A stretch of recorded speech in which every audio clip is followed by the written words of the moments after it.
today's journal club topic is the impact of interactions between heavy metals and smoking exposures on the formation of oral microbiome communities.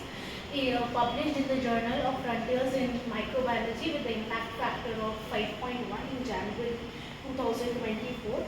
So coming to the terminologies that we should be knowing while discussing this journal club. Oral microbiota, as we already know, the community of microorganisms which is inside our mouth. And dysbiosis, it is the imbalance or the disruption between the normal composition of the microorganisms. Alpha diversity, this is the diversity which is within the single sample. Beta diversity between the sample and the groups that we compare. And operational taxonomic units, it is a proxy used for the 16S RNA gene sequencing, used specifically for measuring the microbial species.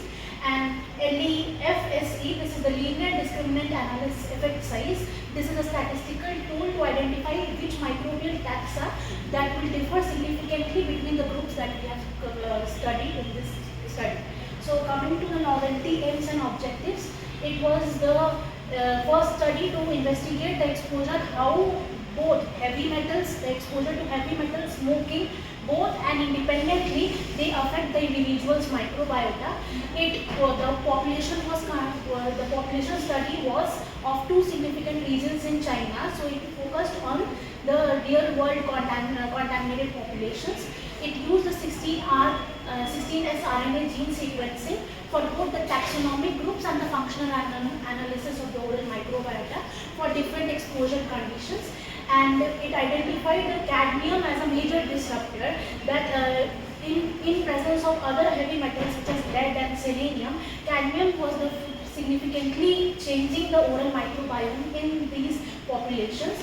They had done the networking analysis of the microbial interactions, used various networking models to show the co-exposure which simplified the destabilization of the microbiome.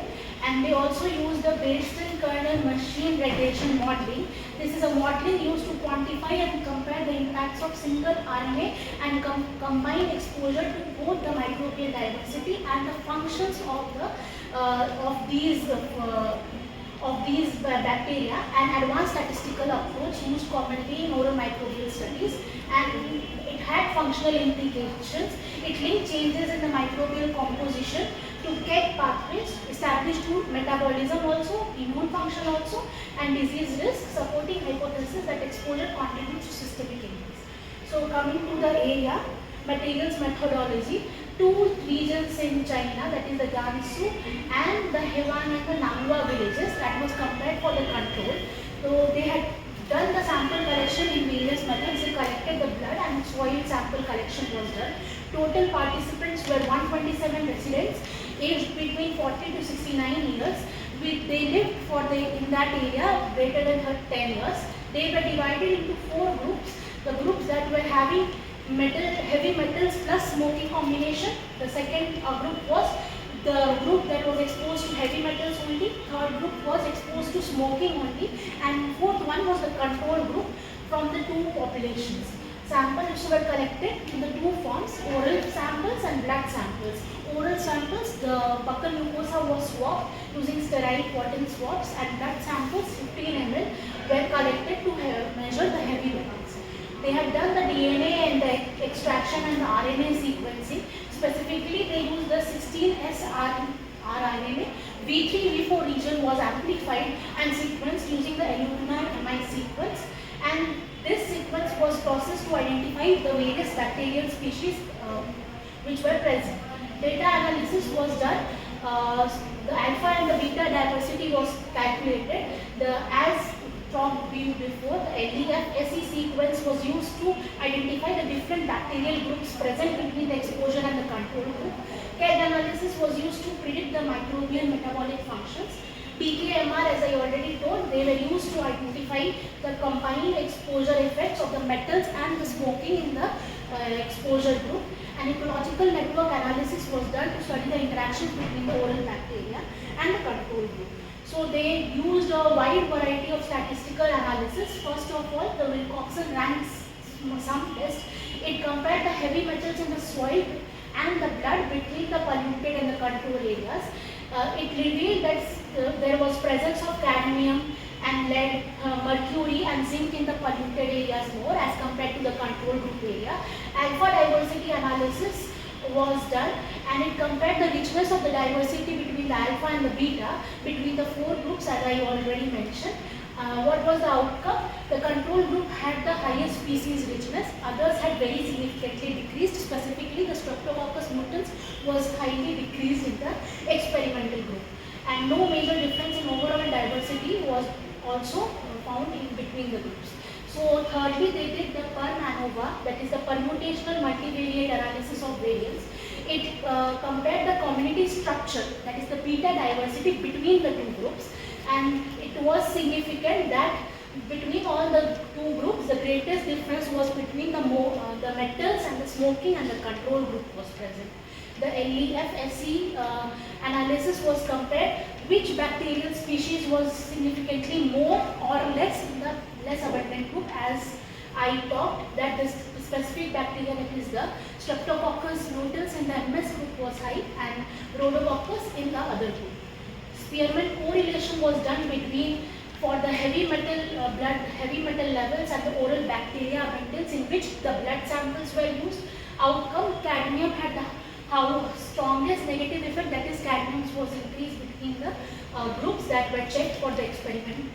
BKMR analysis compared the combined effects of heavy metals and smoking in these experimental groups. So the outcome was the MS group had the highest negative effects, so as compared to the smoking and the metal group alone. Network analysis was done for the complexity and stability of the microbial analysis. So the results, control group had the highest richness, number of species in the oral microbiota as compared to experimental. Combined group had the highest disruption rates of the oral microbiota and the oral microbial diversity. Cadmium had the strongest negative impact in the MS group, and in the LEF-SE analysis, the beneficial bacteria decreased significantly to less tolerant bacteria. Functional prediction revealed that exposure changed important microbial functions and metabolism also, and the repair processes also.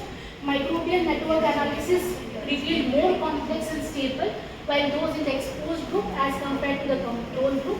And the PKMR analysis in the last confirmed that heavy metals had a stronger implication and a negative effect on the oral microbiome than smoking when compared alone with combined exposure. So coming to the strengths, it used the real world exposure assessment in the two groups of China for the human studies. Combined exposure analysis was done, smoking and the metal degradation. Comprehensive design, it was biological sampling which included both oral microbiome and the blood analysis and the soil analysis. Advanced microbial analysis is use of 16S RNA sequencing was done. Functional prediction was done through Keck pathway, and robust statistics were used as I previously discussed. And network analysis innovation showed the complexity and the resilience of the microbial community. So coming to the limitations of the study, it is a cross-sectional design, cannot establish causality, only associations between the exposure and the outcome. Limited sample size, only 127 participants were recruited. So a larger number of sample sites need to be increased for further studies. Relies only on the 16S RNA sequencing. Functional predictions that were made were indirect, that did not directly go to the gene expansion or the metatranscriptomic evidence. So we need the transcriptomics and the metabolomics in the future studies. Geographically localized, we can expand this into other regions of the world and specifically in China to other groups. Single time point sampling was done. It was not done through various time stages that can be done in the other studies. Study guidelines, coming to the study guidelines, it was an observational study. So for the observational study, we follow the stroke statement. In this, it was, all the checklist was comparatively done, but the elements of the checklist item 10, that is the study design size, and the statistical methods 12C, participant reasons for non-participation was not done 13B, and generalizability overall was not done exclusively. So what can be done in the future studies? Use of longitudinal studies, increase in sample size, apply the transcriptomics, metabolomics and genomics. Also larger and diverse population groups should be needed, and also we have to investigate the clinical effects of the microbial changes in the future, and also explore interventions that can help for further studies so that we can develop a therapy, and lastly study other environmental factors, not only smoking and others like diet, water quality and others, for alongside with heavy metals for further analysis and sampling.